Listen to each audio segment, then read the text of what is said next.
Ayan, hello guys. Good morning. Good morning pa. Kakarating lang namin and Tutsay, puyo tutsay. kasi hindi kami dito nag-New Year. Doon kami sa kabilang bahay, doon sa parents ni Papa. Sa kanyang, sa aking father-in-law. And ngayon lang kami nakauwi. Pa, i-defrost daan pa. Kaya akong lutoon.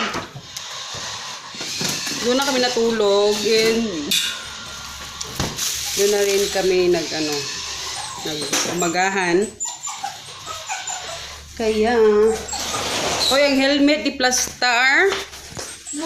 Ayan, Happy New Year po sa inyong lahat, guys. Happy New Year po. Ayan, 2022.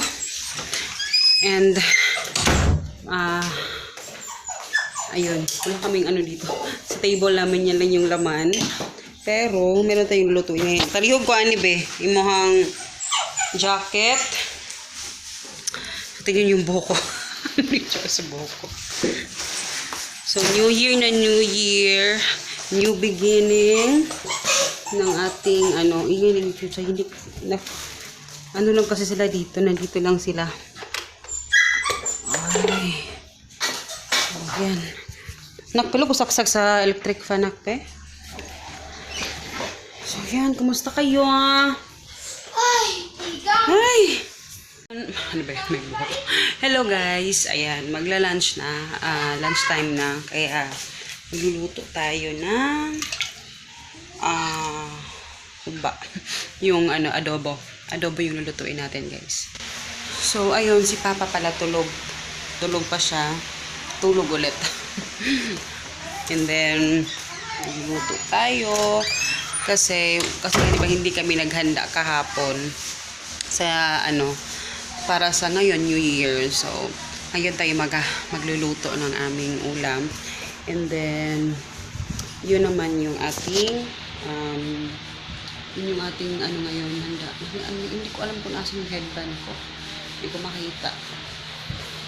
But anyway, alam nyo ba kahapon, mga last week, sobrang stress ako dahil ang aming kusina at saka sa CR siya nagbara, as in talagang barang-bara talaga.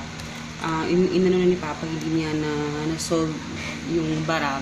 Kaya ang ginawa ko, naghanap ako ng paraan kasi sa kusina at saka feeling ko sa kusina at saka sa CR connected lang sila.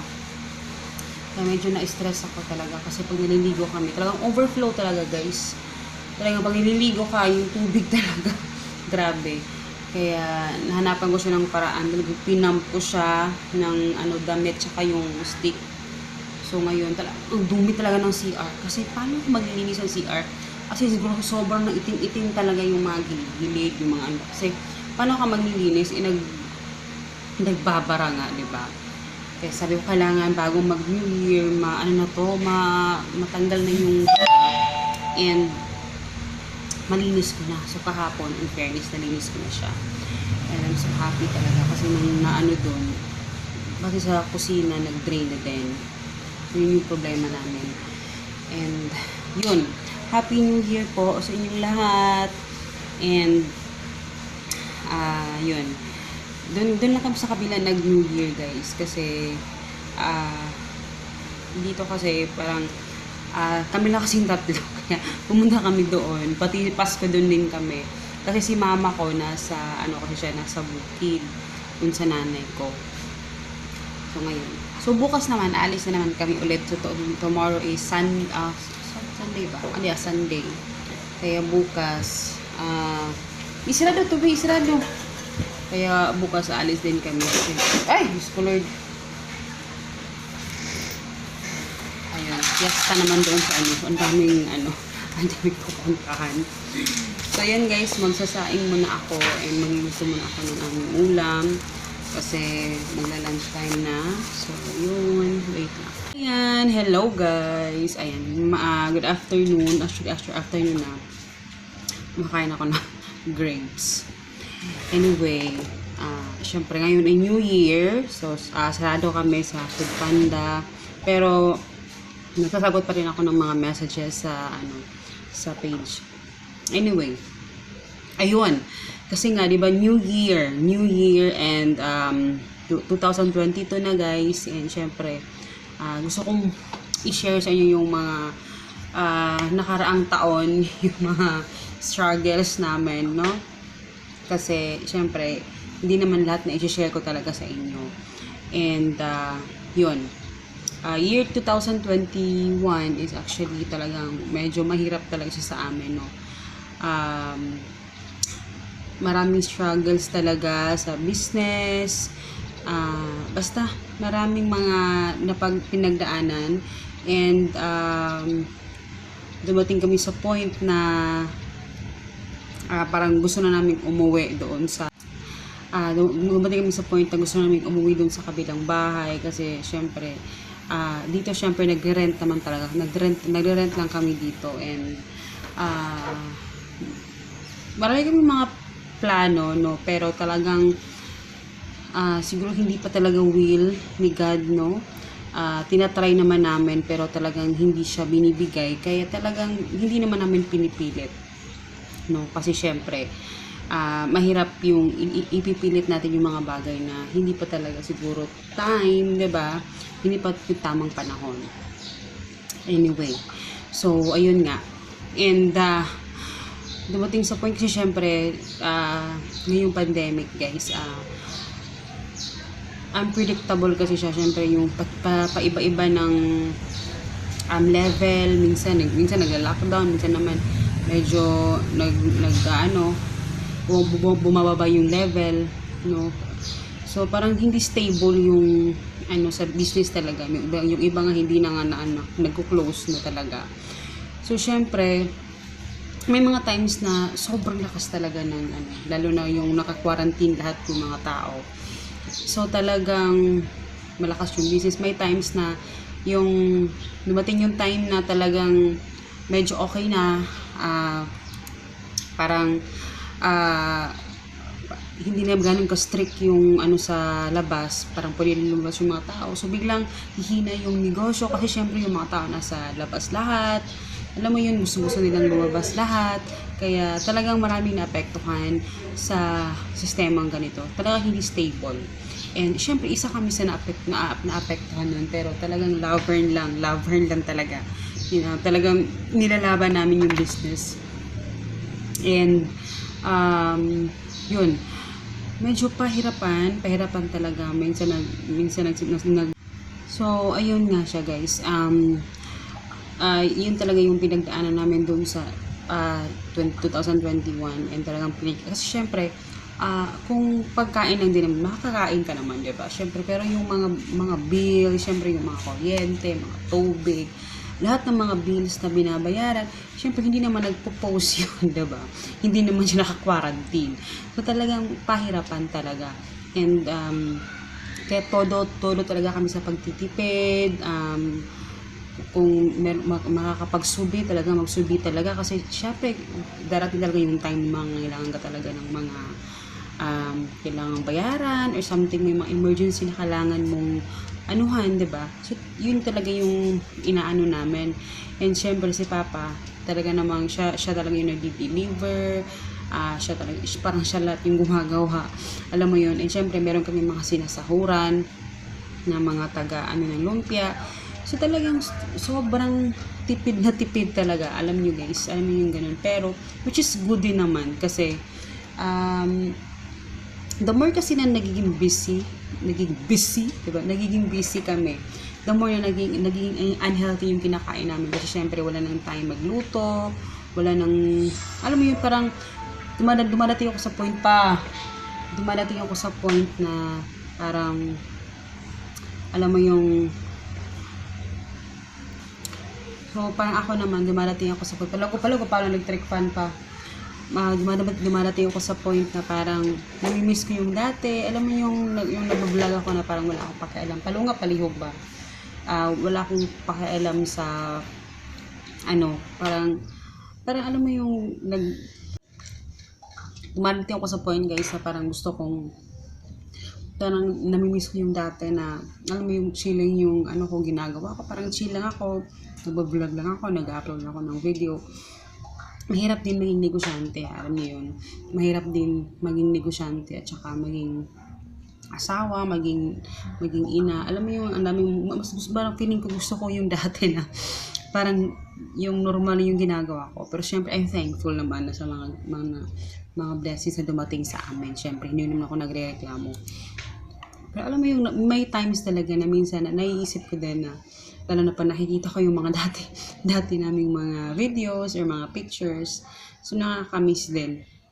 Pero sobrang blessed naman sa 2021 kasi marami din naman, kahit maraming mga struggles, marami pa rin naman na talagang mga blessings na dumating. And marami yung ganun talaga yung life. So kailangan nating maging strong sa lahat ng mga pagdadaanan pa natin sa ngayong taon na ito.